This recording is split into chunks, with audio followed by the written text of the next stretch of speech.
Ningsih MPD. Beliau akan memaparkan materi tentang belajar dari rumah yang interaktif dan mengasyikkan.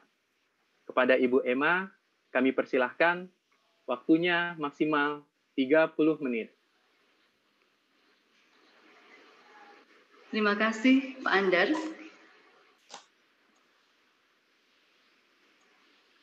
Silakan, Ibu. Bapak Ibu yang saya hormati, selamat pagi. Assalamualaikum warahmatullahi wabarakatuh. Shalom. Salam sejahtera bagi kita semua. Om Swastiastu, Namo Buddhaya, salam kebajikan. Perkenankan saya, Emma Widyaningsih, Guru SMP Negeri 1 Yogyakarta, akan sharing pengalaman saya tentang sebagai guru dalam pembelajaran dari rumah yang interaktif dan mengasihkan. Bapak Ibu, tentunya kita akan merindukan, saat ini kita merindukan situasi pembelajaran yang semacam ini, di mana anak-anak sangat aktif dalam pembelajaran, dan sekarang begini keadaan anak-anak kita, belajar secara mandiri, dan Bapak Ibu bisa melihat 2 menit awal anak bisa duduk dengan manis, 5 menit berikutnya dia sudah tidak karu-karuan. Ya, Bapak Ibu yang saya hormati, terkait dengan berakhirnya pelaksanaan BDR di masa pandemik tahun 2019-2020, Dinas Pendidikan Kota Yogyakarta mengadakan survei yang diikuti 3.000 orang tua siswa dan didapatkan hasil sebagai berikut. Menurut pendapat orang tua, ternyata 2/3 dari 3.000 itu mengatakan bahwa pembelajaran BDR tidak efektif. Kemudian anak-anak juga tidak senang mengikuti BDR. Ini pendapat dari orang tua tentang perasaan anak. Kemudian juga terdapat 60% orang tua yang terkendala dalam mengikuti BDR. Kendala yang dialami adalah orang tua tidak mampu mengikuti pembelajaran dalam BDR. Kemudian tidak mempunyai waktu dalam mendampingi anak. Kesulitan ekonomi untuk membeli paket data, kesulitan akses internet, kemudian juga HP di bawah orang tua bekerja sehingga anak tidak bisa daring, dan keterbatasan dalam jumlah gadget. Dari hasil evaluasi tersebut, pada tahun 2020 ini, 2020-2021, Dinas Pendidikan mengadakan kebijakan dalam hal ini, yaitu yang pertama, penyesuaian KI dan KD pada tiap mata pelajaran, pengurangan jam belajar, dan penyusunan jadwal serta teknik pembelajaran. Mari kita tinjau sejenak persyaratan pelaksanaan PJJ daring. Grammarly does more than catch errors. With Grammarly, you can find really good, no, perfect words that make your writing sharp, or explicit, or excellent, or distinctive. As a matter of fact, for what it's worth, Grammarly can, yeah, that's long. We can get rid of that, and this, good, and this, or how about this? Grammarly helps you be concise. If your tone might make someone feel like this, Grammarly can remind you. It would help if you soften your tone. And if you need the support, Grammarly encourages you to write confidently. Because the better we all communicate, the better we connect. Grammarly, helping you connect. Go to Grammarly.com and download today.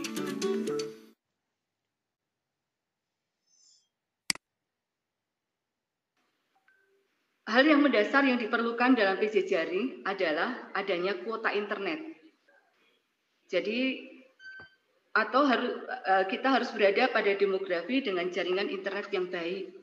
Kemudian juga harus adanya perangkat PJJ, misalnya komputer, laptop, HP gitu ya. Kemudian di sini yang anak juga harus dituntut membiasakan belajar secara mandiri dalam mencari materi, kemudian mengerjakan kuis, kemudian anak juga berlatih untuk menguasai kompetensi tanpa dibimbing oleh guru.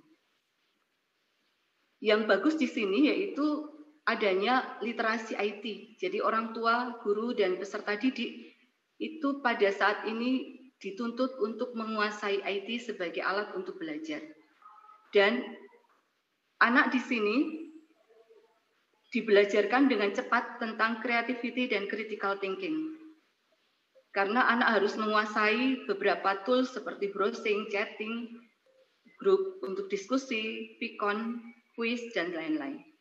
Dan yang paling penting adalah kreativitas guru dalam membuat metode dan desain pembelajaran agar anak tetap bersemangat dalam belajar. Karena pada BDR semester sebelumnya itu bukan lagi pembelajaran tetapi adalah penugasan. Mari kita lihat persiapan pembelajaran dari rumah yang kami lakukan, seperti halnya Bapak Ibu guru se-Indonesia lainnya.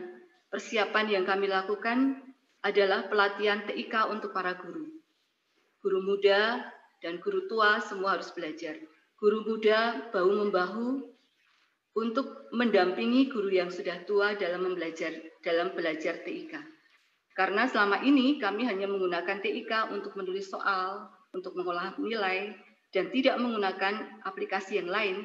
Tapi sekarang kami dituntut untuk menggunakan Google Form, Google Meet, Zoom, dan lainnya. Kemudian yang kedua, adanya arahan dari pengawas sekolah, yaitu tentang pemetaan KD untuk pembelajaran daring. Sedangkan untuk antar guru dalam MGMP di Kota Yogyakarta sudah mengadakan pemetaan yang semua sekolah sama. Jadi MGMP bertindak dengan cepat untuk menyamakan materi supaya kalau ada ulangan umum bersama maka materi yang akan disampaikan sudah sama. Apa yang kami persiapkan dalam pembelajaran daring? Tentunya membuat pemetaan, membuat RPP, dan yang paling penting adalah pembuatan media di sini. Yang sebelumnya mungkin media itu tidak pernah kami lakukan secara maksimal, tetapi dalam pembelajaran daring kami dituntut untuk membuat media yang membuat anak menjadi semakin bersemangat untuk belajar. Ini adalah analisis pemetaan KD. Kemudian ini adalah RPP untuk pembelajaran jarak jauh. Untuk pembelajaran jarak jauh juga diperlukan persiapan sarpras yang baik. Jadi di sini pemasangan komputer dan internet di setiap kelas, sehingga Bapak Ibu diperlukan sinergi yang sangat baik dari kepala sekolah, pengawas, guru, dan juga semua karyawan di sekolah. Nah, Bapak Ibu, untuk pelaksanaan pembelajaran dari rumah, ada rambu-rambu pelaksanaan BDR yang ditetapkan di SMP 1 Yogyakarta. Yang pertama yaitu aktivitas interface. Aktivitas interface dengan menggunakan Google Meet atau Zoom atau yang lainnya harus mempertimbangkan waktu dan kuota internet anak. Jadi guru tidak diperbolehkan untuk melakukan interface secara dalam waktu yang lama. Kemudian yang kedua,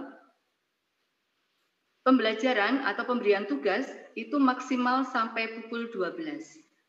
Tetapi di luar jam itu siswa boleh bertanya. Dan guru boleh merespon jika siswa yang bertanya tentang materi atau mengirim tugas. Tetapi sekali lagi tidak boleh memberikan tugas. Yang keempat, guru mengajar dengan jadwal yang sudah ditentukan. Kemudian yang terakhir yaitu melaporkan kendala jika ada kesulitan siswa tentang internet atau sarana daring, segera dikomunikasikan ke wali kelas, ke wakil kesiswaan, ataupun ke guru BK.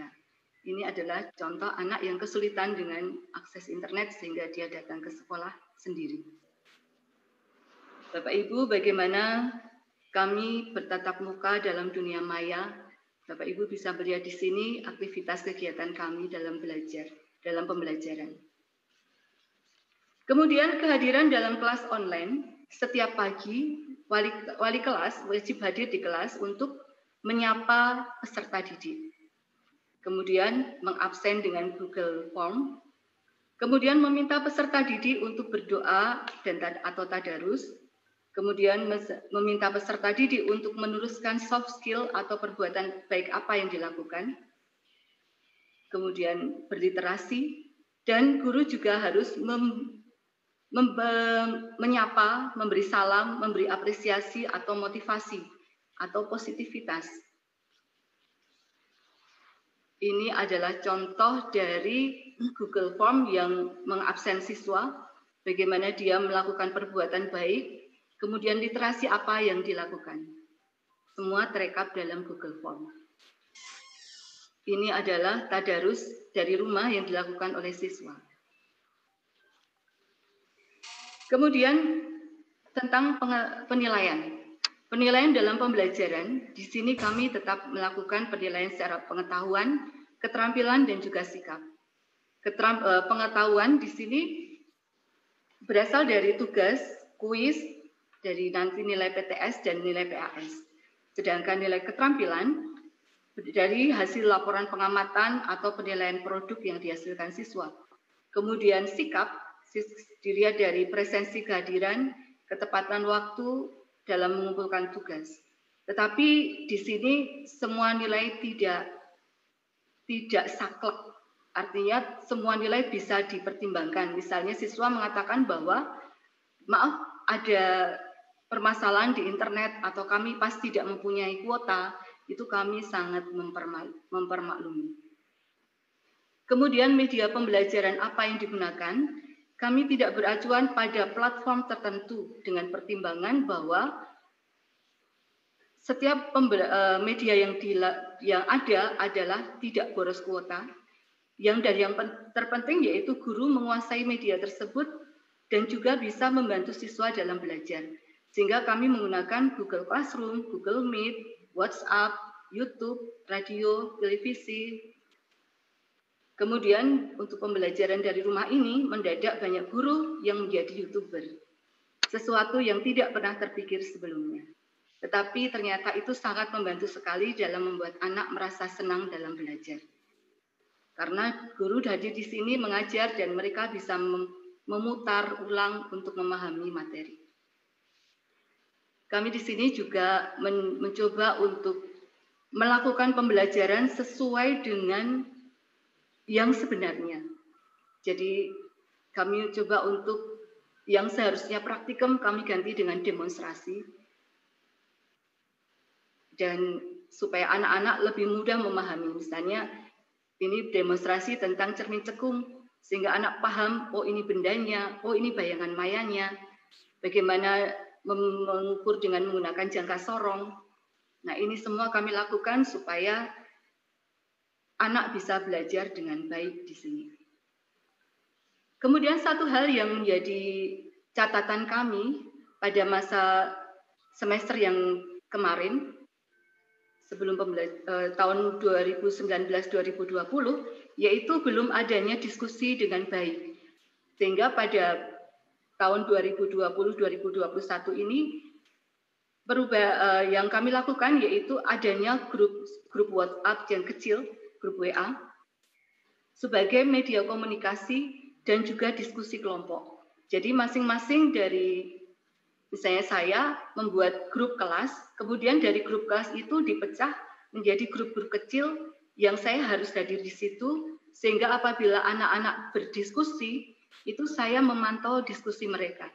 Sehingga mereka benar-benar merasa bahwa guru tidak hanya sekedar memberikan tugas, tetapi guru juga memantau proses diskusi, memberikan masukan, dan yang paling penting di sini guru bisa memantau dengan jelas kehadiran siswa dalam setiap harinya, memantau keaktifan siswa dalam kelompok diskusi ini.